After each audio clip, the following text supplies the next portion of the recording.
ഒരു നിയമ നടപടിക്ക് മുതിരുന്നില്ല എന്ന് തന്നെയാണ്. നിയമ നടപടിയുമായി മുന്നോട്ടില്ല എന്ന നിലപാട് ഇപ്പോൾ സ്വീകരിക്കുന്നു മന്ത്രിയുടെ ഭാര്യ എന്നതാണ് വലിയ തോതിൽ ആശ്വാസകരമാകുന്നത്. മന്ത്രിയുടെ ഭാര്യയുടെ വാക്കുകളിലേക്ക്. ഞാൻ അങ്ങനെ ഒരു റിവെഞ്ച് എടുത്ത് മുന്നോട്ട് പോകാൻ ആഗ്രഹിക്കുന്നില്ല. ബിക്കോസ് എനിക്ക് it's very easy to say that okay എനിക്ക് ഇനി ഒന്നും വേണ്ട, ഞാൻ കേസുമായിട്ട് പോവാണ് മുന്നോട്ടെന്ന് പറഞ്ഞു കഴിഞ്ഞാൽ ഞാൻ എല്ലാം വിട്ട് എന്റെ ഭർത്താവിന്റെ കൂടെ വന്നത് പലതവണയും എനിക്ക് വേണമെങ്കിൽ പോവായിരുന്നു. പക്ഷെ ഞാൻ അതൊന്നും ചെയ്യാതിരുന്നതിന്റെ റീസൺ എനിക്ക് എന്റെ ഹസ്ബൻഡിനെ അത്ര ഇഷ്ടപ്പെടുന്നത് കൊണ്ടാണ്. അതുകൊണ്ട് തന്നെയാണ് ആ ഒരു ഫോൺ കോളിന് വേണ്ടി വെയിറ്റ് ചെയ്തിട്ട് ഞാനൊരു പ്രശ്നമൊന്നും ഉണ്ടാക്കാതിരുന്നത്. യെസ്, ഇതാണ് ഭാര്യയുടെ പ്രതികരണം. അതായത് ഒരു നിയമപ്രശ്നത്തിന് പോകുന്നില്ല എന്ന് പറയുമ്പോൾ അവർ പറയുന്നതിൽ ഞാനൊരു റിവഞ്ചിനില്ല എന്നാണ്. അതിനർത്ഥം അവർ നേരിട്ട ബുദ്ധിമുട്ടുകൾ ഇല്ല എന്നല്ല, മന്ത്രിക്കെതിരായ ആരോപണങ്ങൾ കഴമ്പില്ലാത്തത് എന്നതല്ല, മറിച്ച് അവരുടെ തീരുമാനത്തിന് അവരൊരു പ്രതികരണത്തിലേക്ക് പോകുന്നില്ല എന്നത് തന്നെയാണ്. അതാണ് ഒരു പക്ഷേ ഇനിയും ചർച്ച ചെയ്യപ്പെടാൻ സാധ്യതയുള്ളത് എന്നതാണ് നമുക്ക് മനസ്സിലാക്കേണ്ടത്. വി അരുണിലേക്ക് തന്നെയാണ് പോകുന്നത്. അരുണിത, ഭാര്യയുടെ പ്രതികരണം കൂടി നമ്മൾ പ്രേക്ഷകരിലേക്ക് എത്തിക്കുമ്പോൾ അവർ കൃത്യമായി പറയുന്നത് ഞാനൊരു റിവഞ്ചിലേക്ക് പോകുന്നില്ല എന്നാണ്.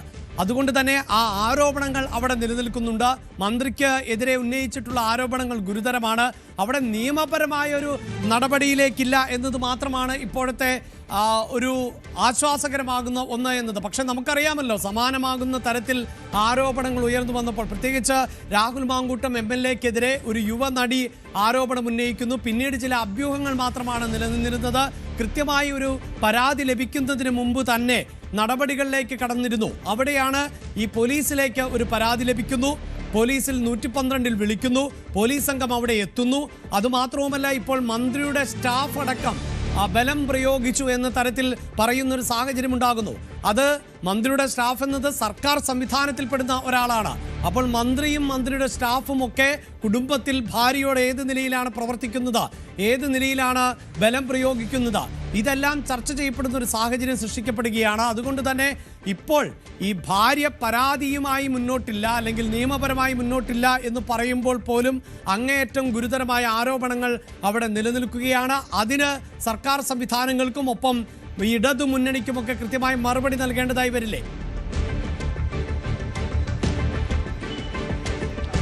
തീർച്ചയായിട്ടും ഒരു ക്രൈം അവിടെ നടന്നിട്ടുണ്ട്, അല്ലെങ്കിൽ അതിനുള്ള ശ്രമം നടന്നിട്ടുണ്ട് എന്ന് വ്യക്തമാണ്. അതുകൊണ്ടാണ് അത്തരമൊരു പരാതി അവർ ഉന്നയിച്ചത്. പക്ഷേ അത് നിയമപരമായ ഒരു റിട്ടേൺ കംപ്ലൈന്റ് ആയി നൽകാൻ അവർ ഇതുവരെ തയ്യാറല്ല, അല്ലെങ്കിൽ പരാതി തന്നെ അവർ പിന്നോട്ട് പോവുകയാണ്. അതാണ് ഗണേഷ് കുമാറിന് ആശ്വസിക്കാനുള്ള ഭാഗം. പക്ഷേ അപ്പോഴും അഭിലാഷ് സൂചിപ്പിച്ച പോലെ മന്ത്രിയാണ്, മന്ത്രിയുടെ പേഴ്സണൽ സ്റ്റാഫും സ്വാഭാവികമായും സർക്കാർ ശമ്പളം പറ്റുന്നയാളാണ്. അവിടെയാണ് അത്തരമൊരു കുറ്റകൃത്യം നടന്നിരിക്കുന്നത്. അതുകൊണ്ടാണ് ആ രീതിയിൽ നടപടി സ്വീകരിക്കണമെന്ന ആവശ്യം ഉയർന്നു വരുന്നത്. അതുകൊണ്ടാണ് ഒരു കാരണവശാലും മന്ത്രി ഗണേഷ് കുമാർ ഇപ്പോൾ പറയുന്ന പരാതി ഇല്ല എന്നതുകൊണ്ട് മാത്രം നടപടി മന്ത്രിസഭ രാജിവെക്കേണ്ട നിലപാടിലേക്ക് ഇടതുമുന്നണി എത്തിച്ചേർന്നാൽ അത് ചോദ്യം ചെയ്യപ്പെടാൻ പോകുന്നത്. അവിടെ രാഹുൽ മാങ്കൂട്ടത്തിലുമായി ഇത് താരതമ്യം ചെയ്യാൻ കഴിയുന്ന വിഷയമല്ല എങ്കിൽ പോലും നേരത്തെ സൂചിപ്പിച്ചു 2013-ൽ സമാനമായ ആരോപണം ഉയർന്നു വന്നപ്പോൾ ഇന്നത്തെ മുഖ്യമന്ത്രി, അന്നത്തെ പാർട്ടി സെക്രട്ടറി, അന്നത്തെ പ്രതിപക്ഷ VS അച്യുതാനന്ദൻ തുടങ്ങിയവരൊക്കെ സ്വീകരിച്ച നിലപാടുണ്ട്. ഇടതുമുന്നണിയുടെ ശക്തമായ രാജി ആവശ്യമുണ്ട്. പ്രതിഷേധങ്ങൾ സംസ്ഥാന വ്യാപകമായി ഉയർന്നതാണ്. അത്തരം കാര്യങ്ങൾ കൂടി ചേർത്ത് വായിക്കുമ്പോഴാണ് ഇതിന്റെ ഇരട്ടത്താപ്പ്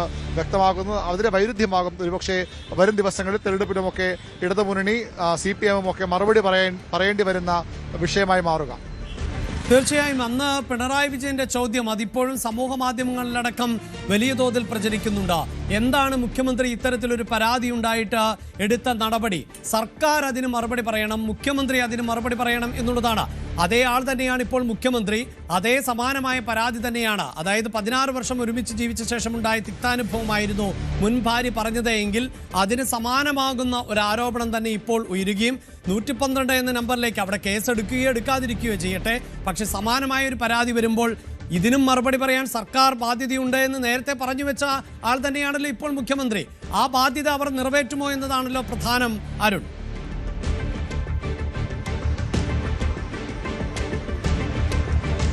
തീർച്ചയായും അന്ന് പറഞ്ഞ വാക്കുകൾ തന്നെയാകാം മുഖ്യമന്ത്രി പിണറായി വിജയൻ ഇപ്പോൾ തിരിഞ്ഞു കൊത്താൻ പോകുന്നത്. കാരണം അന്ന് നിയമത്തിന്റെ വഴിക്ക് പോകുമെന്ന് എപ്പോഴും പറയുന്ന ആളാണ് അന്നത്തെ മുഖ്യമന്ത്രി ഉമ്മൻചാണ്ടി. അങ്ങനെയുള്ള ഉമ്മൻചാണ്ടി എന്തുകൊണ്ട് തനിക്ക് ലഭിച്ച ഒരു പരാതിയിൽ നടപടിയെടുത്തില്ല? അതിന് മുഖ്യമന്ത്രി മറുപടി പറയണം. ഇതായിരുന്നു അന്നത്തെ പാർട്ടി സെക്രട്ടറി CPI സംസ്ഥാന സെക്രട്ടറി പിണറായി വിജയന്റെ ആവശ്യം.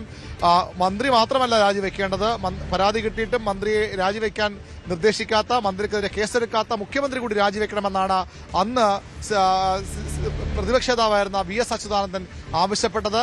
അതേ സാഹചര്യങ്ങൾ ഇവിടെയും നിലനിൽക്കുന്നു എന്നുള്ളതാണ് ഏറ്റവും പ്രധാനപ്പെട്ട കാര്യം. മുഖ്യമന്ത്രിക്ക് നേരിട്ട് പരാതി ലഭിച്ചിട്ടില്ല, അദ്ദേഹത്തിന്റെ മകളോട് പറഞ്ഞിരുന്നു. പക്ഷേ അവിടെ അത് നിയമപരമായ ഒരു പ്രശ്നമല്ല എങ്കിൽ പോലും മകളോട് പറഞ്ഞു എന്നത് ഏതെങ്കിലും തരത്തിൽ മുഖ്യമന്ത്രിക്ക് ബാധിതാകുന്ന കാര്യമല്ല. പക്ഷേ 112 വിളിക്കുമ്പോൾ സ്വാഭാവികമായും അവിടെ ആ കോൾ റെക്കോർഡ് ചെയ്യപ്പെട്ടിരുന്നു. അവിടെ നിന്ന് കൺട്രോൾ റൂമിൽ നിന്ന് നിർദ്ദേശപ്രകാരം പോലീസ് സംഘം മന്ത്രിയുടെ വാടകത്തെ വീട്ടിലേക്ക് പോകുന്നു. അവിടെ ഒരു കുറ്റകൃത്യം നടന്നു എന്നൊരു സ്ത്രീ പരാതി പറയുന്നു. അതെന്തുകൊണ്ട് കേസെടുത്തില്ല? അല്ലെങ്കിൽ എന്തുകൊണ്ട് അവിടെ ആ സ്ത്രീയെ സംരക്ഷിക്കാൻ അപ്പോൾ തയ്യാറായില്ല? അവർ വന്നതുപോലെ തിരിച്ചുപോയി, മന്ത്രിയുടെ അധികാര ശക്തി കൊണ്ട് അവർ തിരിച്ചുപോയി എന്നാണ് ഇന്നലെ ഈ ബിന്ദു മേനോൻ പറഞ്ഞത്. ഇന്നവർ അതിൽ പരാതി ഇല്ലെന്ന് പറയുമ്പോഴും അങ്ങനെയാണ് അവർ ഇന്നലെ വ്യക്തമാക്കിയത്. അവിടെ എന്തുകൊണ്ട് നടപടിയെടുത്തില്ല എന്ന ചോദ്യത്തിനാകും സ്വാഭാവികമായും മുഖ്യമന്ത്രി പിണറായി വിജയൻ കൂടി മറുപടി പറയേണ്ടി വരിക. അഭിലാഷ്. യെസ്, ഒപ്പം അരുൺ, ഇതാ ഈ സൂചിപ്പിക്കുന്ന പോലെ ഇനി നമ്മൾ അറിയേണ്ടതാ, ഇത് വിഷയം ഒരു പരിധിവരെയെങ്കിലും സർക്കാരിനെ സംബന്ധിച്ചിടത്തോളം ആശ്വാസകരമാകുന്നുണ്ട്. കാരണം ഇതൊരു ഒത്തുതീർപ്പിലേക്ക് പോവുകയാണ്. നിലവിൽ പോലീസിന് മുന്നിലേക്ക് ഒരു പരാതിയുമായി താനില്ല എന്ന് ബിന്ദു വ്യക്തമാക്കുകയും ചെയ്യുന്ന സാഹചര്യമുണ്ട്. അപ്പോഴും ഇനിയിപ്പോൾ ഈ സൂചിപ്പിക്കുന്ന പോലെ ഒട്ടേറെ തെരഞ്ഞെടുപ്പിന് മുമ്പായി നിരവധിയായ പദ്ധതികളുടെ ഉദ്ഘാടനമൊക്കെ ഇതിനോടകം തന്നെ നടന്നു കഴിഞ്ഞിട്ടുണ്ട്. ഇനിയും മന്ത്രിസഭാ യോഗമാണ്. ആ മന്ത്രിസഭാ യോഗത്തിലടക്കം ഗണേഷ് കുമാർ പങ്കെടുക്കും എന്നുള്ളത് തന്നെയാണല്ലോ. ഒപ്പം പൊതുപരിപാടികളിൽ നിന്നടക്കം മാറി നിൽക്കേണ്ടതില്ല എന്നതിലേക്ക് പോകും എന്നാണല്ലേ മനസ്സിലാക്കേണ്ടത്?